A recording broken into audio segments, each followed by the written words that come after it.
Gifts of love with dread, bringing love for you this year.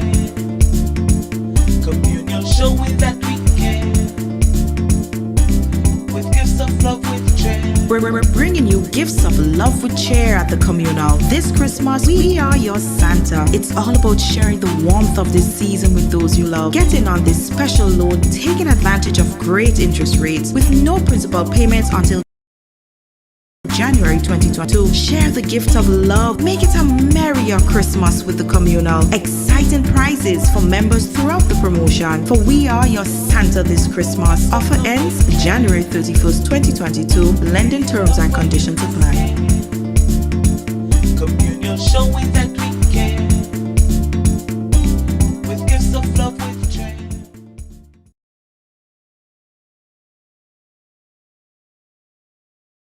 Diamond Intercontinental Jewelry Store now has amazing deals, special discounted prices on wedding sets, watches and selected jewelry. We sell top brand jewelry and watches like Citizen, Guess and Klein and G-Shock, all at the best prices in Grenada. We also buy scrap gold and offer the best deals and customer service on the island. Opening hours Mondays to Saturdays 9:30 a.m. to 5 p.m. Diamond Intercontinental Jewelry Store located at the Esplanade Mall, St. George's, Grenada. Visit our brand new remodeled store or call us on telephone number 414-3114 232-1234 or WhatsApp 533-1581. Sale is on for a limited time only.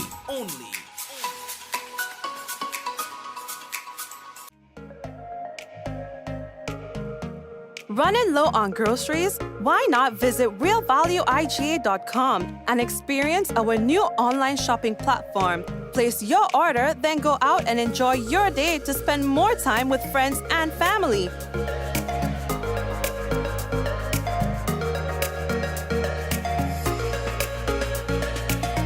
Free delivery available within select locations or in-store pickup available. Sounds simple, right? It is. Stress less, live more with Real Value IGA online store, where good food begins. Oh yeah, and we'd like to officially welcome everyone to another Mikey Live program. I am your host, Mikey Hutchinson. We are coming to you live from the Spice Isle of the Caribbean, where we have it all. We're talking about good people, good food, good weather. You know what I mean? Everything is just good, you know? And outside of a pandemic, everything is just great.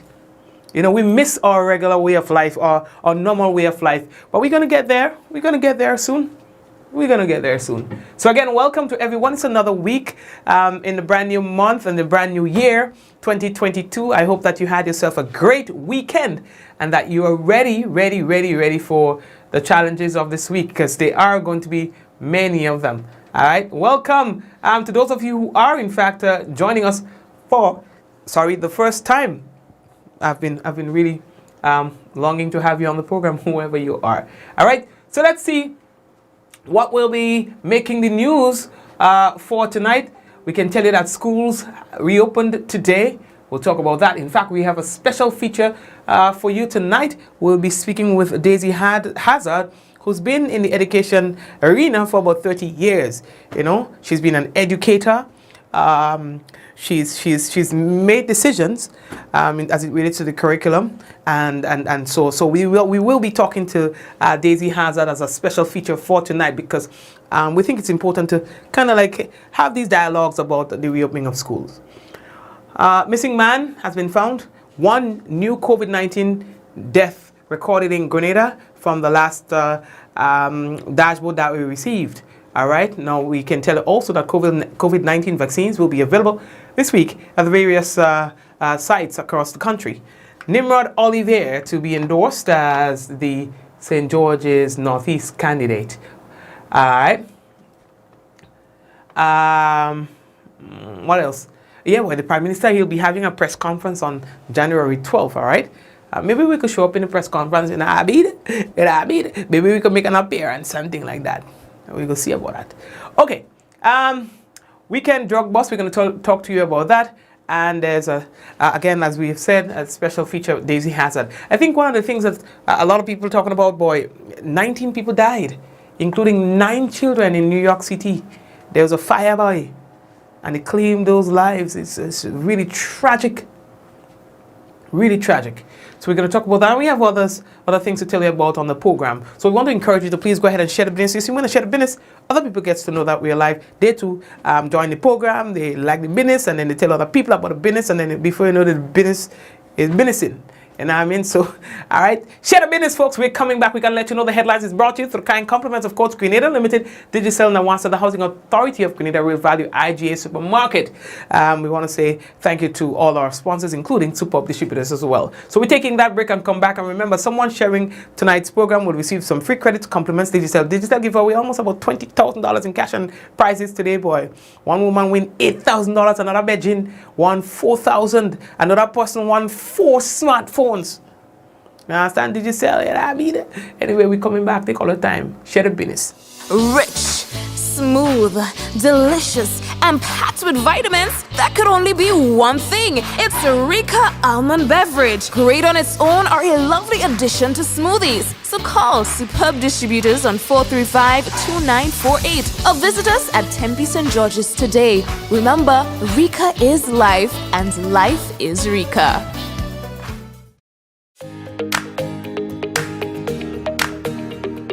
The Housing Authority offers products that people can choose from, products that people can access, and I think anyone looking to build, just call the Housing Authority of Grenada. The service was superb.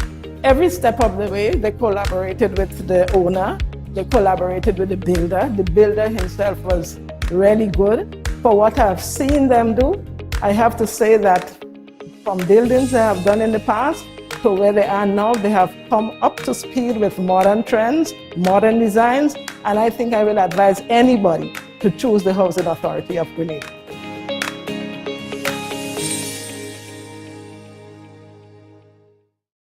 We enjoy the luxury of a quality water supply. But it can come to this. Have adequate storage. All right, yeah, boy. So, Ollivierre, again, welcome to the program. It's we are in the dry season, and so having adequate storage is important. We're getting like a rain now, but that's not always going to be the case. I can tell you that. All right. So, the first thing that I have to tell you about, we told you about this man that he was missing. All right. Mr. Rudolph Philip, well, we received an update from the Royal Grenada Police Force that he was found. All right, and so the Royal Grenada Police Force wanted to say thank you to the general public for your assistance in finding him. I think that Grenada does really, come out when it comes to that. Rudolph was found on Sunday, 9th January 2022. When it comes to them kind of thing, boy, Grenadans, yeah, I'll get you. Yeah, I mean? Okay, so Ollivierre, what we can tell Ollivierre is that our COVID-19 numbers are not getting better. In fact, over the weekend, things made a turn for the worst because we lost one life. Yes, I know that people didn't expect to hear that we are losing lives with the Omicron, because what people have been saying is that Omicron is milder.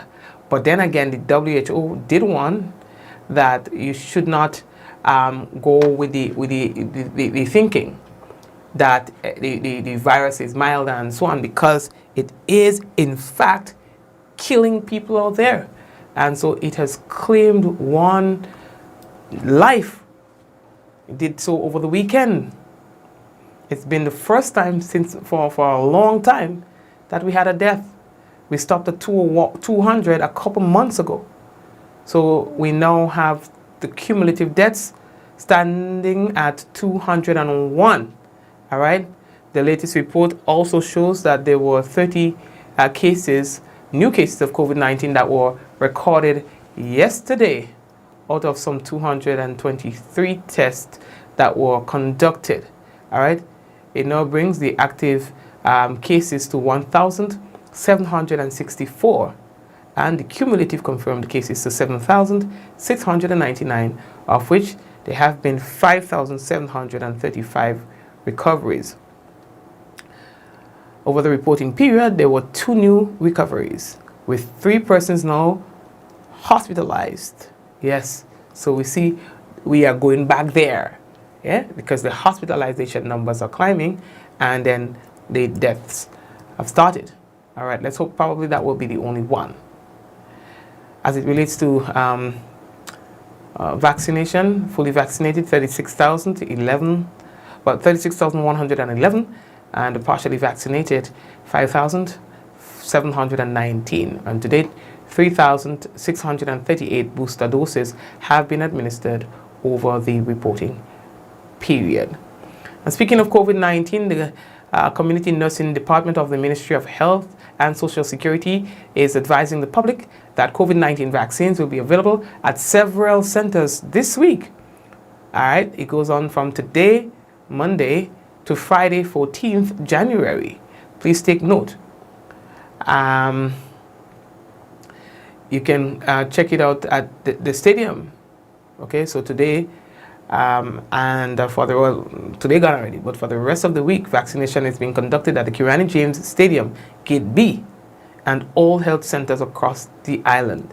Vaccination will also be executed at the New Guava Polyclinic from 9 in the morning to 3 in the afternoon, Mondays to Thursdays. Tuesdays and Thursdays, vaccination is available at the St. Augustine's Medical Services from 12 noon to 3 p.m. Wednesdays and Fridays of this week, vaccination is being facilitated at the Smith Law Institute. That's from 8:30 a.m. to 3 in the afternoon. And on Wednesday, however, only the Pfizer vaccine will be available at the Smith Law Institute, and on Friday, the AstraZeneca and Johnson & Johnson vaccine will be available. Now, vaccination is also being conducted at Dr. Francis Martin's office on Grenfell Street, Mondays through Fridays, 8 a.m. to 2 p.m., and on Saturdays, 9 a.m. to 12 noon. Vaccination continues as per usual, the Ministry of Health says, unless otherwise stated. All right, good. All right, so also, folks, I forget to send out an invite to the people on chat. No, I forgot to send out an invite to the people on Facebook, boy, on not Facebook now, on WhatsApp. Jesus, we'll fix that. That's small thing. They may be thinking they're no program tonight. Anyway. The new National Party, boy, NMP, they're having a constituency engagement where it will be endorsing its caretaker for the St. George's Northeast up so by Toby and them there. All right. So according to sources, the engagement will be happening this Thursday, where the NMP executive will endorse Nimrod Ollivierre as the constituency caretaker under the NP banner. The engagement begins at 5 in the afternoon at the Boca Secondary School. Now, the retired New York police officer Ollivierre is known to be a contributor to the development of Grenada, according to sources, in terms of giving back in several ways and so on. But anyway, we go see what's going on with that piece. You understand? We go see what's going on with that piece. Election thing coming up. I see also the NDC, they're out doing a little campaign and thing. I see Deacon going out in communities and so on with some team members. They're going and meet people and things like that. All of the things that. I can't wait. Anyway, he go nice. Anyway, once we keep it clean, it could be fun. I mean, election could be short. It's supposed to be fun. You understand? It's supposed to be fun when you're rallying, you're supporting your whoever. What? Yeah, time. All we good in the country, you know. Watch now.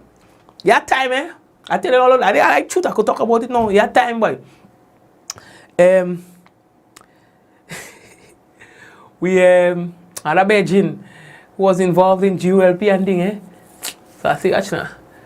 And I had to take one for the team and a dog. Yeah, I mean, so I say, boss, all of us is one. I help you, know, dog. Yo, I tell we go around the place, we plaque at the place, we mark a road, you know what I mean? We put up things on pole and things like that, you know what I mean? At the election day, I say, boss, well, what I'm saying is I can't really, I mean, I could help you out as a Beijing, you know, a soul, yeah. in the community and thing, I mean? What here going on? I can't waste me voting a dog.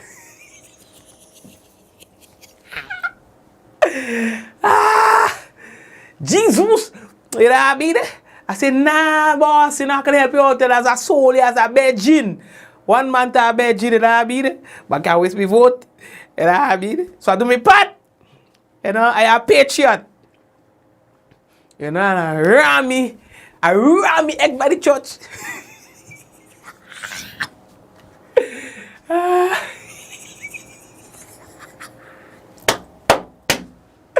Anyway, that was what I was sold the same way. I say, partner, I vote for my family instead of the dog. Anyway, that was the first time I voted. I was small.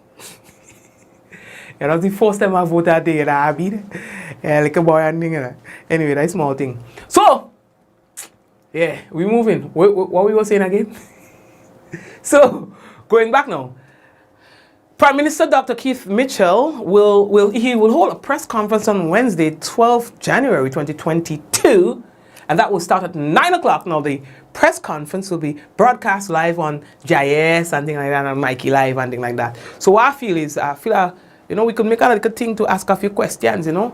You know, I will send a thing for all you, and I will tell me what question all you would like answered, the Prime Minister to answer, and then, you know, we could take it from there, yeah? Okay? So maybe we go do that tomorrow, God's willing. We will ask all you, what are some of the questions that you would like to ask the Prime Minister? And I'll go and I'll go represent all you on the business. So that I be there. I say, PM, look how the people and them, they ask that question. You know what I mean? When the bell ringing. Anyway, next thing. Oh, yeah. So here what? There was a drug bust on the weekend, boy. Alright? And let me show you a little picture. With a school bag, organic fine bag, Jansport, what can Jansport get you? So here's what. 2 men were nabbed, alright, at Rotten Beach, St. Patrick, alright, with a total of 114 pounds of compressed cannabis with an estimated street value of $258,552. What? Victor Vespri, 42-year-old fisherman of Sauteurs in St. Patrick, and Nazani N. David, 51 years, Vincentian national, residing at Golf Course in St. George, were detained and are assisting police with investigations. All right, while 1 man remains at large. Now, the men, along with the drugs, were discovered at the said beach on Saturday, 8th January 2022, during an operation by officers attached to the drug squad, Sauteurs Police Station, and the Rapid Response Unit. The fishing vessel was also confiscated. Police investigations are continuing. You know, yeah, money, boy. So, what we really doing will be, what we really doing about this whole drugs thing and marijuana thing? Because I find we reversing like we doing. What we do like Michael Jackson and moonwalk and a thriller. Because what I say is, what are we really doing? I think it was only, this week or recently, was it one of the Caribbean islands? I can't remember if it was St. Vincent or something like that. It didn't make it live. I can't remember. Right? They got, look at the St. Vincent and the Grenadines. Let me read it. I didn't really plan to go through that. St. Vincent and the Grenadines granted permission to export medical cannabis.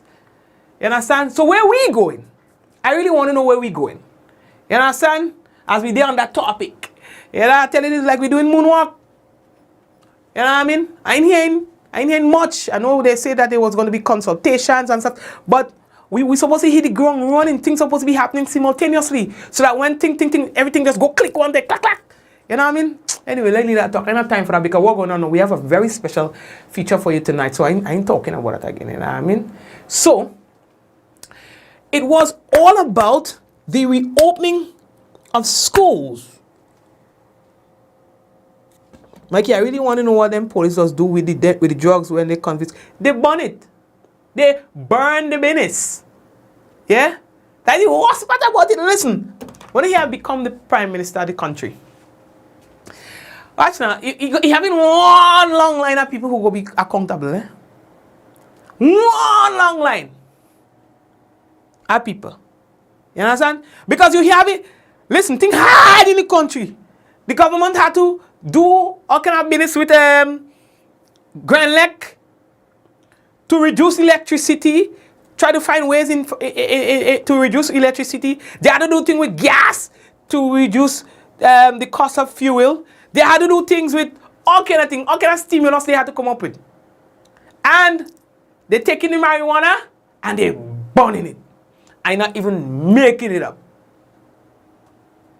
Millions of dollars of marijuana. Don't come and tell me nothing about no law and stupidness. Millions of dollars of marijuana, our country burns. We're going to say, oh, the law is, we could only follow the law. And the law says that you should do this. And was the law made for man or man for the law? You understand what I'm saying? Well, fix it. We can't have that kind of money going up in flames. I will hold people accountable for that. For moonwalking on the business.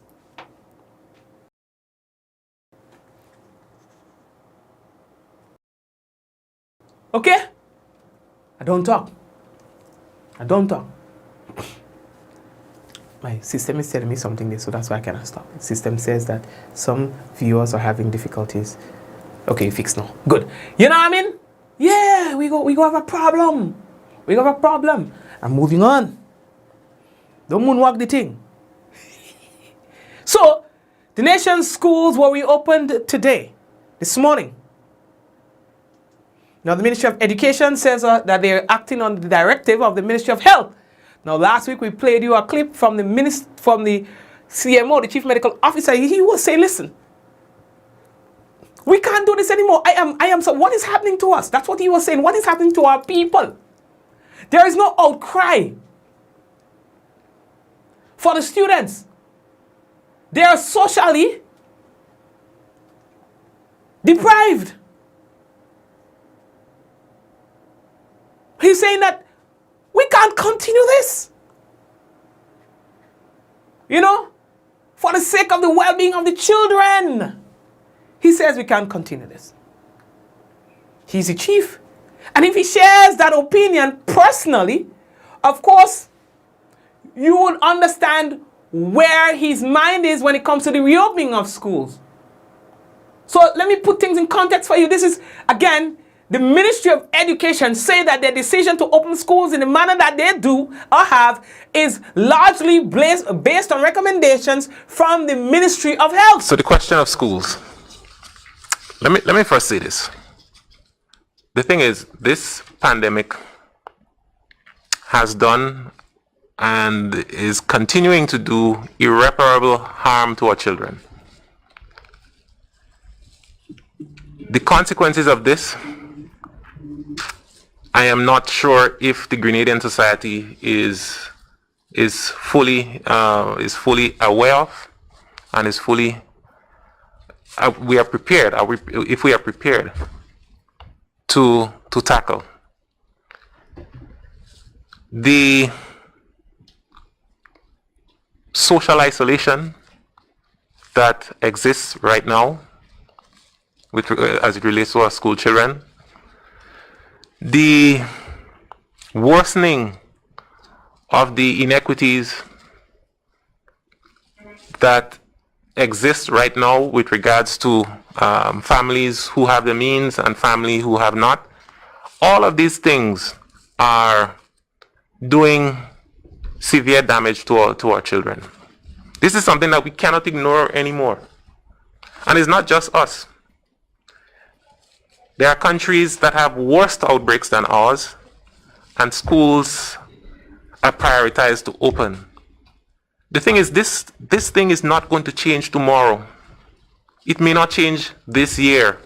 It may not change next year. But our children cannot wait. And our society needs to understand that. You know, we need to understand that we cannot suspend and we cannot postpone the education of our children any further. There are many children that are simply, they're falling off the radar. I don't know how we can ignore this. I don't know how anyone can justify this any further. I mean, I would support the full opening of schools. We will address whatever challenges comes up. If there are children or there are schools that are affected, we will go in, we will test, we will quarantine. But we can't keep these children at home forever. It is no longer acceptable. That was the Chief Medical Officer acting, Dr. Sean Charles. In a nutshell, his opinion on how we should approach this. Now, we are going to be talking now to Daisy Hazzard, who's been an educator for a number of years. She's been around the ministry. She's been around the Ministry of Education. She gives her opinion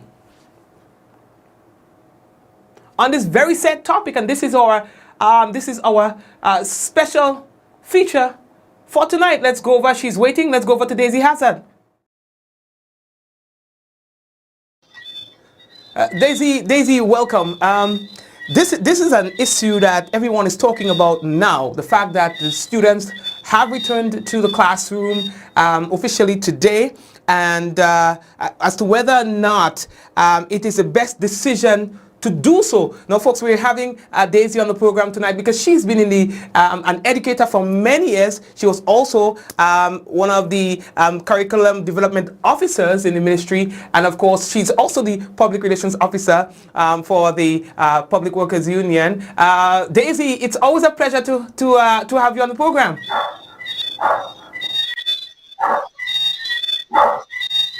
Thank you, Mikey, and it's a pleasure to be in your studio as usual and to kick off the year this year. Good night to all your viewers and listeners. So yes, I do have a cumulative experience of over 30 years within the education sector.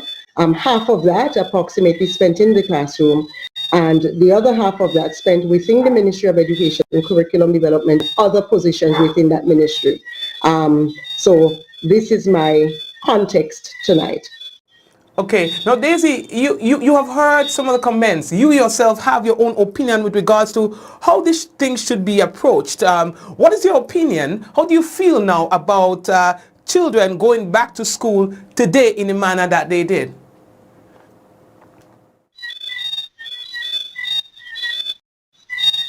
I think the society is concerned, and I too am concerned, and I think our concerns are justifiable and understandable. In the last week, or a little over last week, there has been a lot of opaque and a sort of mixed messaging, muddled messaging coming from the Ministry of Education. And even as late as Friday, most parents were not aware that all students were expected to go back out to school in respective cohorts on Monday, because the word out of from the education sector was that it was just the exit grades. And I think the GUT reported in a newscast, in a press conference, that it was not until late Friday evening, to the close of the day, that word started filtering in that there was a new sort of a directive from education officials. And that has left questions in the mind of the public and the parents. And understand, Mikey, that we all want our children in school. I think we all agree that the best place for our children, especially when parents are out at work, would be within the school setting. But are we handling it correctly? Are we approaching it correctly? I do not have all of the answers. I do not think that any one person or any group of persons may have all of the answers. But I think the concerns where we are seeing flux in message. Yes, the situation is fluid, but there is too much fluidity. Too much is happening too quickly. And there is no evidence or data that is being presented to the public, in my mind, to justify those rapid shifts and changes in position in terms of how our children go to school. Okay, I know that the ministry said that they were initially going to ask the exit grades to come on, and then once they assess the situation, they would then go on to having more students return to the class. Are you saying that you are not convinced that there's enough evidence to warrant that kind of move?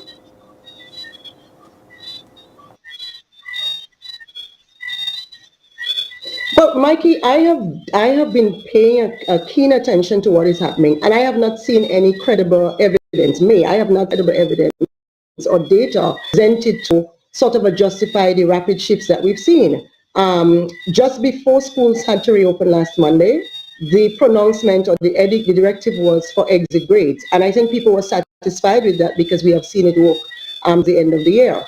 And then in a rapid succession on Monday night, we heard pronouncements from a policymaker at the highest level of the administration, indicating that students were all going to go back out. So the question would have changed over the weekend or in the preceding days that would have informed of a judgment call or decision. We all know that on weekends our testing generally tend to go down a bit. So by Monday or so, our numbers always look a little bit better than it would look during the week. Is it because there is less cases, or is it because there is less testing? Persons would report, and I can attest to it, that they were long this morning. Persons who perhaps didn't venture out on the weekend to find it did that today. So I am certain that we are going to see an uptick in numbers, reported from today by tomorrow. And then, that persisted throughout the week. And then by Friday, without giving us some empirical, without showing us that there was a definite positive change in the COVID situation in terms of the numbers, in terms of the spread of the contagion, parents are being advised that, look, all students are going to go out in their respective cohorts. Of course, schools have the latitude to determine how within their own physical space they can do that. But it did leave a lot of this on the ground. Parents wondering, should I send my children out? What is the directive? Is it that children should go out or they should not? And if there is the messaging, then it means that it leaves parents, it leaves children uncomfortable, because you're kind of signaling to us that even in trying to be responsive and fluid with the COVID situation, it is too fluid.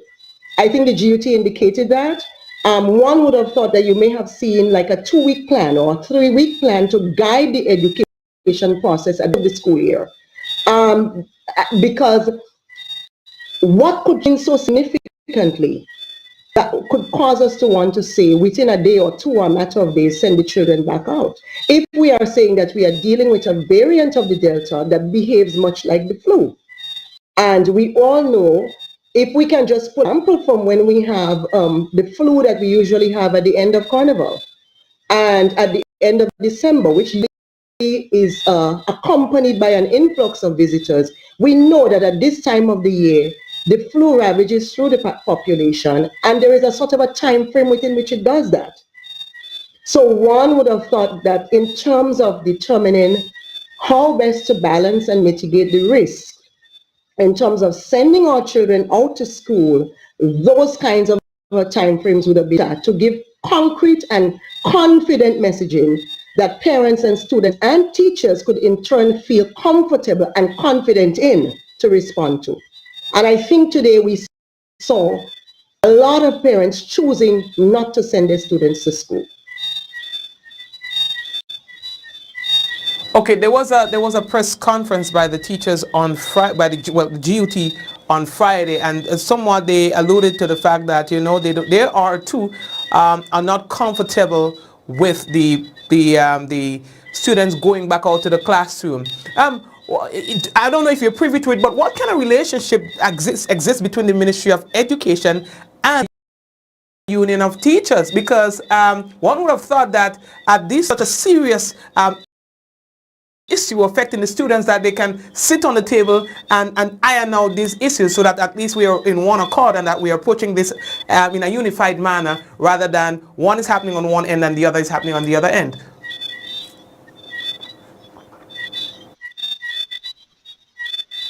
Good question, Mikey. I would want to suppose that there is a very good, or should be a very good, existing working relationship between the Ministry of Education and the GUT as an organization, as a trade union, because that sort of an arrangement is built in within the Education Act, where the GUT is supposed to be meeting with the CEO, which is the Chief Education Officer, at least once monthly. So there is a systematic approach built into the system that allows and affords for that sort of engagement.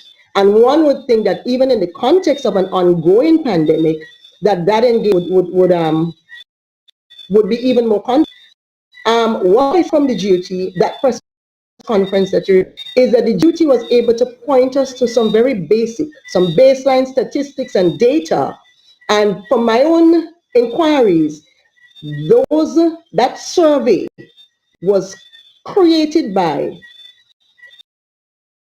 and members of duty fraternity.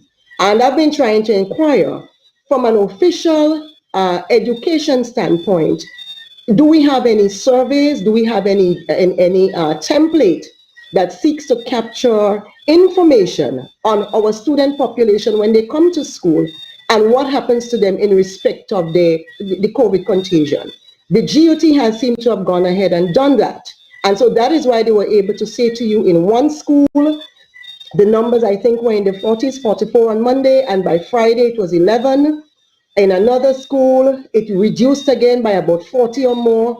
And again, reports, because we talk very closely, I am a teacher, always will be, is that across the country, across the entire country, at the primary level, at the secondary level, and even among primary schools, even among private schools, there is the spread of the virus. Now, Mikey, we would have heard pronouncements from the Ministry of Health, which indicates that our children should go back to school. It's almost 3 years. Let us correct them very gently. It's not almost 3 years. It is going exactly on 2 years, because 21 to 22 does not make 3 years.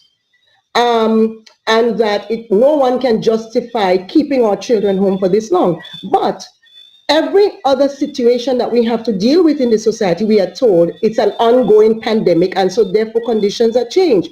So does that ongoing pandemic exclude our children or the education sector? I myself today was at a testing site, and I saw the distress among primary students who were sent to test very early this morning after reporting to school, and the level of distress and trauma. They took their results quietly, but while waiting for their parents and guardians to come to collect them, they were really, and that really touched my heart. It burdened me in terms of understanding how the children react. They could tell you about COVID, they could tell you about the protocols, but it was really heartbreaking to witness our students receiving, news of positive COVID tests. And, there could be an argument, which is the argument that we hear officials from 2 levels of ministry saying to us that, look, this thing is going to spread through the population and it is going to emerge every couple of months in various formats. But the question is, while we have a peak, and if you look at graphs and so if you look at sites that are graphing these data, the peak times in Grenada was last year,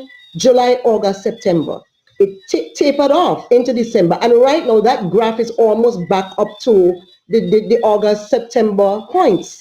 So how can we make a justification and a reasonable, logical conclusions and say to parents and to students, go back out to school, it is the best thing for you. We know that parents would want to have their students out to school, all parents. But at this time, is it the best thing for the population, for the officials guiding that sort of a directive to be just vacillating and flip-flopping all over the place? And I think the jury would come back and say no. Okay, what about parents who have the argument or come up with the argument that, hey, my child is being deprived and I want to have the opportunity to be able to send my children to school? What about those who say, well, let it be a matter of choice whether you want to send your child to school or not? How does that argument sit with you? Right, and Mikey, it is a whole of society response. If you take a cross-section of parents from varying socioeconomic levels across the society, geographic locations in the society, you are going to get myriad answers, just what you point out here. But the question is, at the end of the day, it is not up to an individual parent to make directives for the entire nation. It is up to education officials to listen, because you have to pay attention. We know that the cry is for students to be out to school. Same so the officials who are managing our COVID response. We have seen indications that isolation rooms and that sort of a thing has been set up in various schools, and how to deal with children who come down with symptoms while they're at school. But the question is that enough? And again, it comes back to how do we try to balance out all the needs, balance out all of the risks, so that at the end of the day, we are doing the best thing for our children. The best thing is for our children, not any other consideration, our children, in getting us through the pandemic. Go ahead. In keeping them safe and getting us through this pandemic. And I mean, Mikey, let's just take the case of Auntie Joan Ventu from Grenville. And all of us were reeling. I think the entire country was reeling yesterday morning when we heard that she, we heard of her demise. And let me just say condolences to the extended Belma and Ventu family, my dear sister Belma. And we have seen throughout, when we had the Delta rampaging through our society, our seniors were shelter in place. They were mostly staying at home. They would do all their little protocols. But who's bringing the virus back home to them? And while we may say, well, look, Omicron is not that severe right now, the WHO tells us otherwise. The CDC also gives us reports of what's happening among the kid population, especially the population that does not have vaccination. We do not have our own data. I've not seen any data here to say what's happening, but we are looking at information from other countries, and it does not really paint the best picture. And is one life, can we lose one life and say that's good enough or that's okay? One life is too much, and God forbid we lose any of our children. Okay, what's your, as we wrap up today, what's your take-home message right now, Daisy? Well, I think at the end of the day, I think parents are making determinations where they can safely keep their students, their children home. They do. So it sort of comes back down to an individual situation. So as you pointed out earlier, parents are sort of making decisions, following directive from officials, but also looking at their own unique situation within their households. And I think that's a good model. It sort of balances out everything. But I also think that as a population, our vaccination rates have not been going up. Yes, we have persons within the society who've also had COVID, and so that sort of increases, the better outlook on things. But I think we really have to consider going out there and getting vaccinated. If not for ourselves, for our children, for our elders. We lost so many of them last year, and God forbid we continue to lose anyone to COVID. Thank you, Mikey. Daisy, it's always a pleasure to have you on the program. Thank you. It's my pleasure. God bless.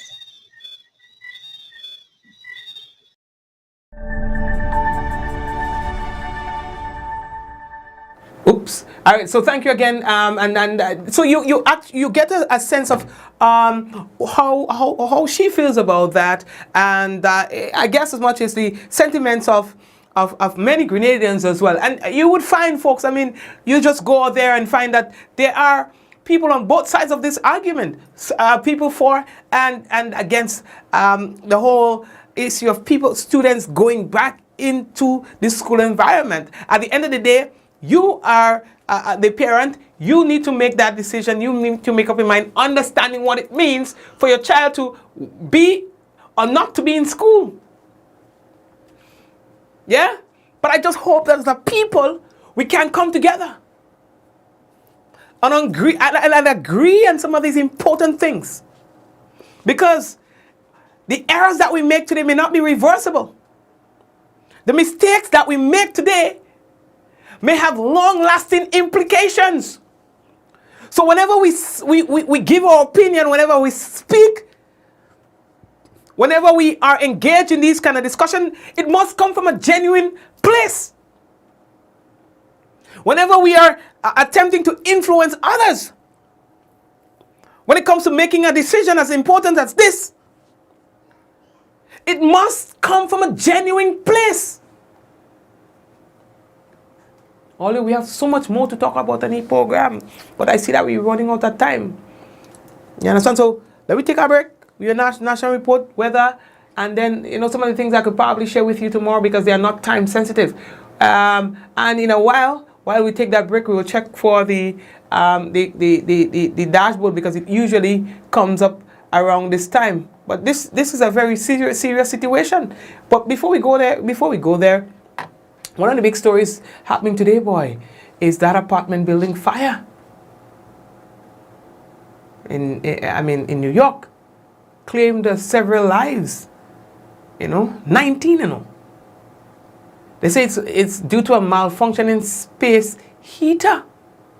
It sparked a fire that filled a Bronx apartment building with thick smoke, killing 19 people, including 9 children. They say that it's the deadliest fire in 3 decades, and that's like 30 years. You understand? Anyway, let's take a quick break and come back here, Papa. Gifts of love with trend. Bringing love for you this year. Communion showing that we care. With gifts of love with trend. We're bringing you gifts of love with cheer at the communal. This Christmas, we are your Santa. It's all about sharing the warmth of this season with those you love. Get in on this special loan, taking advantage of great interest rates with no principal payments until January 2022. Share the gift of love. Make it a merrier Christmas with the communal. Exciting prizes for members throughout the promotion. For we are your Santa this Christmas. Offer ends January 31st, 2022. Lending terms and conditions apply. Communion showing that we care. With gifts of love with trend. Diamond Intercontinental Jewelry Store now has amazing deals, special discounted prices on wedding sets, watches and selected jewelry. We sell top brand jewelry and watches like Citizen, Guess and Klein and G-Shock, all at the best prices in Grenada. We also buy scrap gold and offer the best deals and customer service on the island. Opening hours Mondays to Saturdays, 9:30 a.m. to 5 p.m. Diamond Intercontinental Jewelry Store, located at the Esplanade Mall, St. George's, Grenada. Visit our brand new remodeled store or call us on telephone number 414-3114, 232-1234 or WhatsApp 533-1581. Sale is on for a limited time only.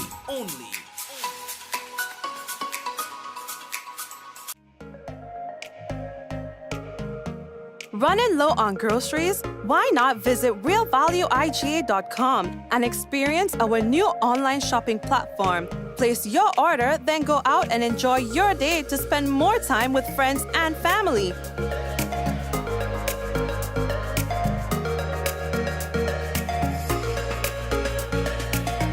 Free delivery available within select locations or in-store pickup available. Sounds simple, right? It is. Stress less, live more with Real Value IGA online store, where good food begins.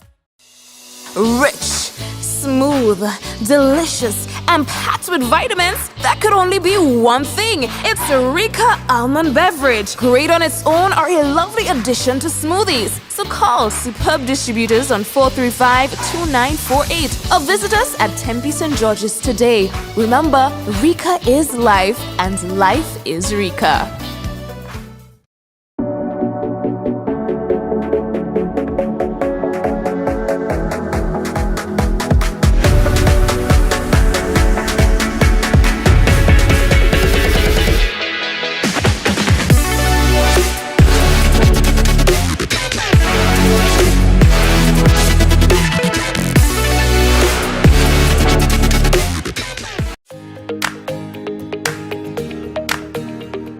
The Housing Authority offers products that people can choose from, products that people can access, and I think anyone looking to build, just call the Housing Authority of Grenada. The service was superb.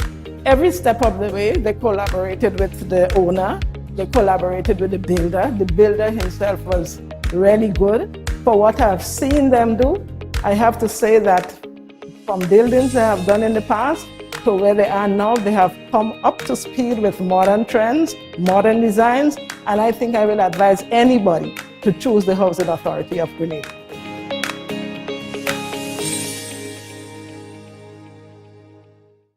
A message by the Grenada Distillers Limited. You want a hand sanitizer to do 3 things: kill germs, be gentle, and to go where you go. You can get all of that in our hand sanitizer. Hard on germs, gentle on hands, affordable. Remember, hand sanitizers contain alcohol. Keep away from heat and flames and avoid contact with eyes. Available at retailers island-wide. A message by the Grenada Distillers Limited. We enjoy the luxury of a quality water supply. But it can come to this. Have adequate storage. Welcome to Yogo. Most of you know us for our food delivery service and our food pass for free delivery from restaurants. But did you know you can also use us for grocery deliveries too? We've just added another 5,000 plus new items to Yogo's supermarket. And stay updated as we add more products and vendors. Yogo Services is our convenient skip the line offering. Let us pay your electric, water, and other utility bills for you. With us, you will be able to buy tickets, pay your rent, schedule bookings, and other services. Need a ride to get somewhere? Give Yogo Lyft a try. Select your pickup location and destination location and wait for our driver to collect you. Never have to worry about how you're gonna get to a place again.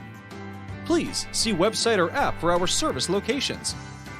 And sign up now.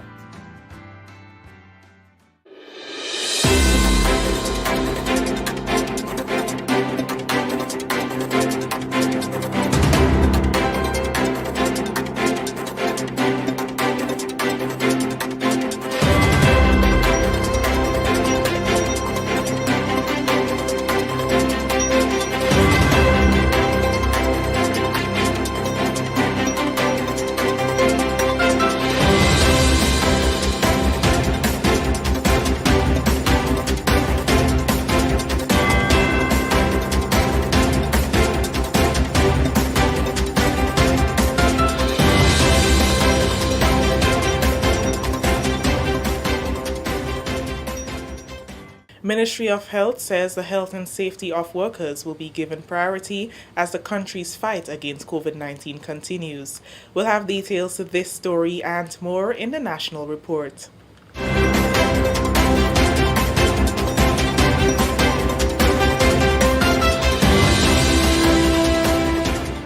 With the details to the news from Monday, January 10th, 2022, I am Chrisanne Mitchell. The health and safety of all staff at the General Hospital and other health facilities will be prioritized as part of the thrust by the Ministry of Health to prepare for the possibility of a second wave of COVID-19. That assurance by Director of Hospital Services, Dr. Carol McIntosh. Dr. McIntosh, who was a guest on the weekly health program The Next Chapter, said staff care, frequent testing, and monitoring will be the order of the day. The ministry has been conducting COVID-19 tests for all members of staff at the General Hospital to ensure they have not been exposed to any variant. In 2021, the ministry was forced to operate for months with limited staff as several nurses and healthcare workers tested positive. Dr. McIntosh commended healthcare workers for doing an exceptional job in ensuring that operations continue. So one of the things that we're doing, we're testing all of our hospital staff. Great. One, to see, do we have the Omicron? Do we have COVID? Mm-hmm. Okay. And if you do test positive, we send you home. Right. We also follow up with you.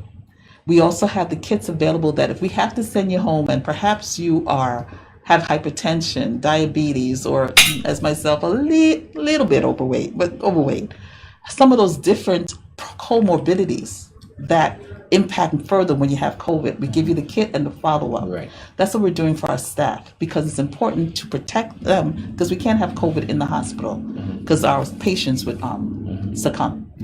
And the education, and this is again where Dr. Donald, her team, working with nursing to provide constant reevaluation about PPEs and how do you manage the PPEs, as well as just the education about what do you do. The ministry is also working to update the COVID-19 protocols at the hospital, and Dr. McIntosh reiterated the importance of vaccination in the process of curbing the spread of the virus. You're saying vaccination and booster.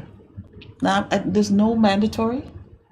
We're just saying education and tools. This is another tool to help you fight a disease.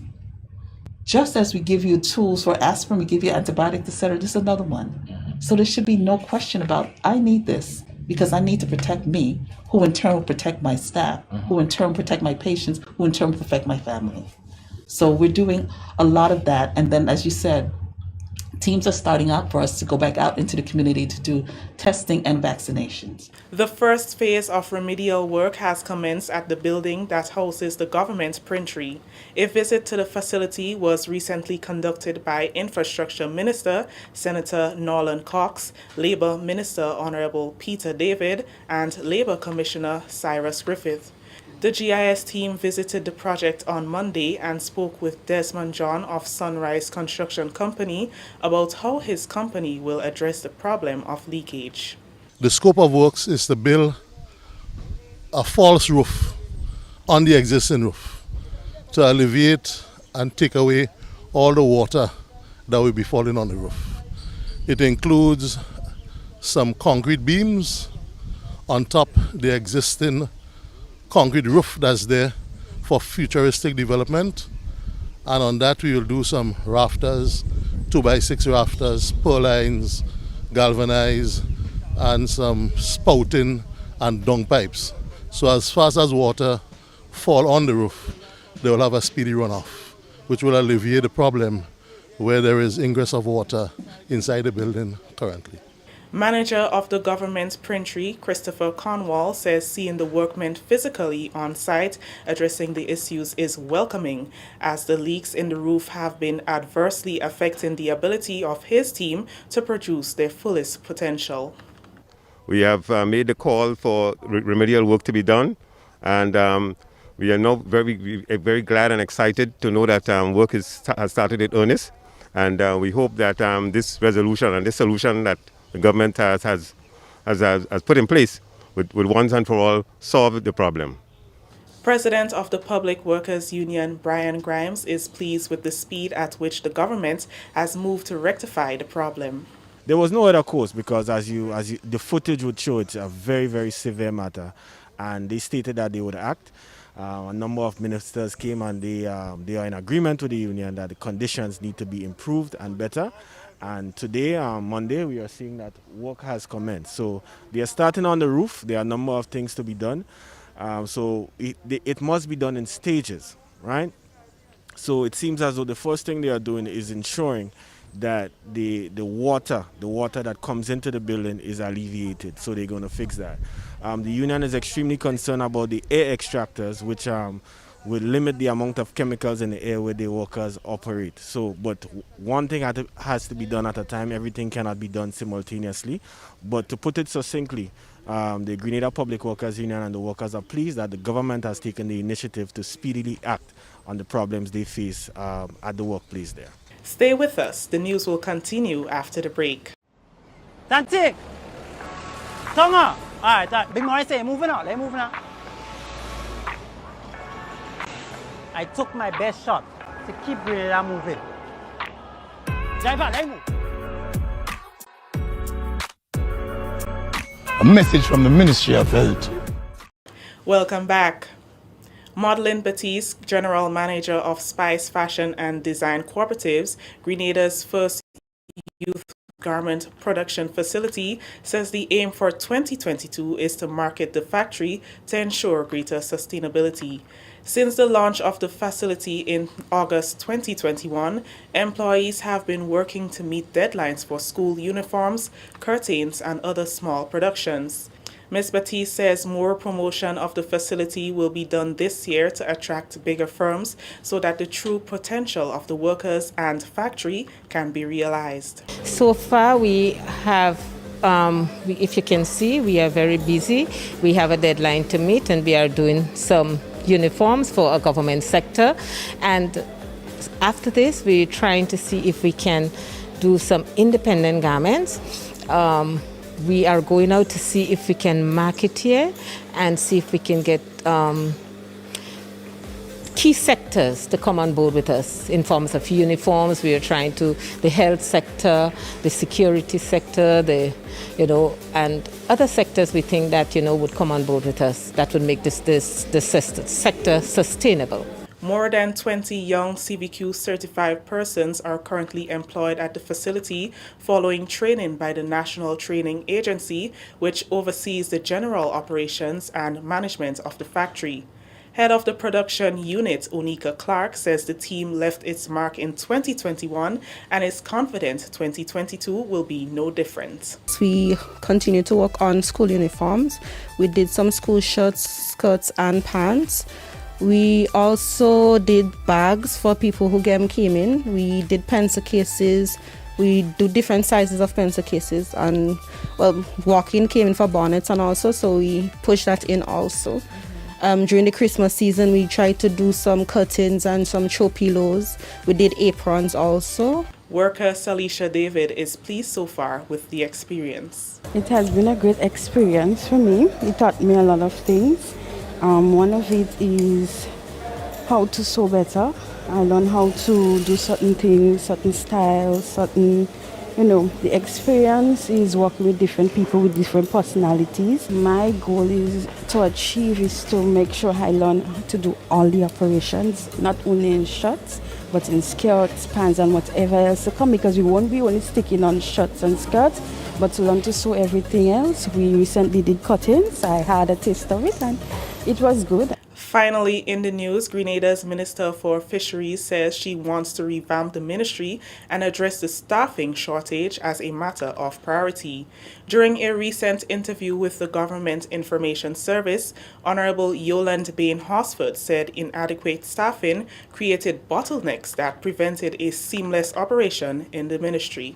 We have a consultant who is looking at the objectives and looking at how we can reshape the ministry because, of the challenges that it's going through. It has been struggling for proper staffing for quite a while, and we saw the need to move quickly on it. So we had this consultant who worked for 6 months, looking at the whole fisheries division, getting feedback from all around what is taking place and putting a plan in place so that we can move that division forward with all the new challenges, etc., that we are having. Apart from staffing issues, Minister Bain-Hosford says airlift has further compounded some of the problems relating to fish export. We have had challenges with airlift. It's amazing to know the amount of monies that you make, with exportation of fish. This year we had over $16.1 million, for exportation of fish. We made that. Over last year, that was 10.8 million, I believe. So we did very, very well this year, and we realized that we must get a lift in place. So we had several meetings, and the final, well, not final, but the last meeting we had for the year, we spoke with all the stakeholders, and we are looking at if we can attract new airlift to this country. And we are doing that in collaboration with all the stakeholders, including the Senator, including Minister of Tourism, and all of us. We have discussed that, plus the exporters overseas, those are the importers, and so forth. So that is something that is serious. We have to do something about it. That story brings us to the end of the National Report for Monday, January 10th, 2022. Recapping the top story, Ministry of Health says the health and safety of workers will be given priority as the country's fight against COVID-19 continues. On behalf of the entire news and production team here at the Government Information Service, I am Kristen Mitchell saying thank you for joining us. Until next time. Thank you very much, Kristen, and the rest of the GIS News team. That's it for us for now. I have not yet seen the dashboard, so as customary, Once we don't have it in time for the end of the program, we will send it to you via our WhatsApp group. I know that most of you are already part of that WhatsApp group. You guys would realize, those of you who are there, that there's no chatting in the group. It is just us sending you information once in a while. So if you're not yet part of that group, send us a message, 414-9995. We will send you a link. You click that link and you'll be automatically added to that group. And then from there on, you'll start receiving breaking news. Okay, so the weather for tonight, fair to partly cloudy with some light early morning showers, especially in the northern sector. Now, tonight's minimum temperature is expected to be about 22 degrees Celsius by Grenadian standard. That's cold. They say on record, the lowest temperature that we have had is 19 degrees Celsius. Well, I say we all never been to closure, clearly. And that has been years now, they say. Anyway, winds east northeasterly to easterly at 10 to 20 miles per hour. Seas moderate, waves 5 to 7 feet in open waters. A marine advisory remains in effect. Now let's take a look for the weather for Tuesday. It's expected to be fair to partly cloudy with light morning showers. The minimum temperature 23 degrees Celsius, maximum 30.5 degrees Celsius. Winds northeasterly to east northeasterly at 12 to 22 miles per hour.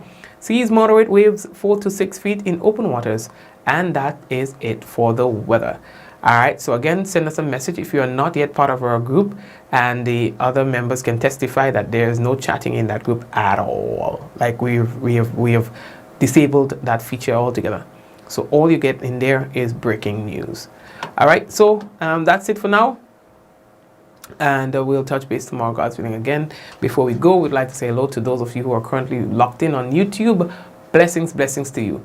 All of you, and whoa, watch people. So we say hello to those of you on YouTube.